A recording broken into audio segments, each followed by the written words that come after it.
Kita koreksi sekali lagi, ini sejarah. Tentara gajah. Gajah itu untuk perang merupakan kendaraan yang terengginas apa kendaraan yang lembon? Manahnya gampang enggak? Kemudian tentara gajah itu dari mana mereka berangkat? Dari Yaman sampai ke Mekah. Berapa kilometer? 2000 kilometer. Gajah itu kecepatannya berapa?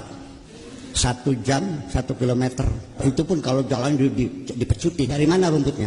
Dari Yaman sampai Ka'bah tidak ada padang rumput, hanya padang pasir dan gunung-gunung batu yang panas. Oh, dikirim pakai helikopter. Tanya kepada ahli logistik, berapa banyak rumput yang diperlukan gajah selama 2 bulan? Sebanyak 30 gajah. Apa yang beliau sampaikan di video tersebut bukan hanya tidak bersesuaian dengan fakta sejarah, pendapat kesepakatan ulama, tetapi bahkan juga bertentangan dengan fakta dan realita yang sebenarnya.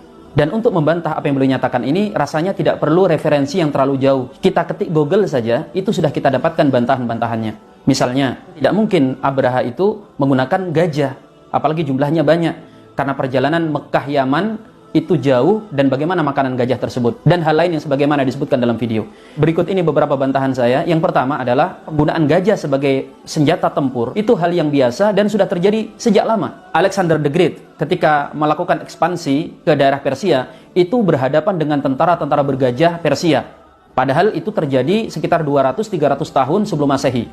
Lalu bagaimana dengan Abraha yang hidup hampir 1000 tahun setelahnya? Yang selanjutnya, jika penggunaan gajah itu dianggap tidak masuk akal karena dianggap lelet, tidak cepat, dan sebagainya, ini juga alasan yang sangat mudah bantahannya. Kalau kita buka dalam sejarah peperangan dan juga dalam buku-buku yang berbicara tentang strategi militer, penggunaan peralatan kendaraan perang itu bukan semata-mata pertimbangan kecepatan dan ketepatan. Makanya kan dalam satuan perang itu ada kavaleri, ada artileri, ada infanteri, itu pembagian tugas. Nah, gajah digunakan itu bukan diambil cepatnya, dia digunakan karena kekuatannya. Seekor kuda atau unta terkena anak panah itu sudah cukup untuk membuat dia tumbang. Tapi gajah dalam riwayat-riwayat itu bahkan sampai seperti landak, di tubuhnya penuh dengan panah dan masih bisa bertarung. Apalagi gajahnya dikenakan pakaian khusus untuk memberikan perlindungan kepadanya, tentu lebih efektif. Dan tidak usah jauh-jauh menganalisa penggunaan gajah. Misalnya dalam sejarah para sahabat ketika melakukan jihad di front Persia, yang membuat repot mereka adalah ketika para sahabat dan mujahidin berhadapan dengan pasukan gajah. Karena ternyata kuda-kuda yang dipacu itu berbalik ketakutan begitu melihat gajah pasukan musuh.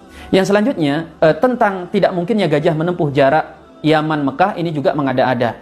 Gajah itu ada beberapa spesiesnya. Ada jenis gajah Afrika yang bukan hanya makan rumput. Dia makan kulit kayu, bunga, umbi, dan bahkan ranting kering. Nah, di atas gajah Afrika ternyata ada gajah yang disebut dengan gajah gurun. Gajah ini memiliki kemampuan survival di padang pasir yang lebih tangguh lagi. Karena dia seperti onta, bisa hidup berhari-hari tanpa air karena dia punya kantong air, dan bisa menempuh perjalanan di padang pasir dengan tidak tenggelam. Kemudian selanjutnya, Abraha ini adalah seorang raja. Raja itu punya akses yang luas terhadap kantong-kantong kekuasaan. Yang dia nanti di sana, di wilayah-wilayah yang dilewati tersebut, akan beristirahat, mengisi amunisi, termasuk memberikan makan kepada gajah-gajah yang dibawanya. Jadi kalau dikatakan bahwa antara Yaman dan Mekah itu sama sekali tidak ada padang rumput, ini juga menunjukkan ketidakpahaman beliau kepada geografis yang ada di Timur Tengah. Silahkan baca Sirah Nabawiyah.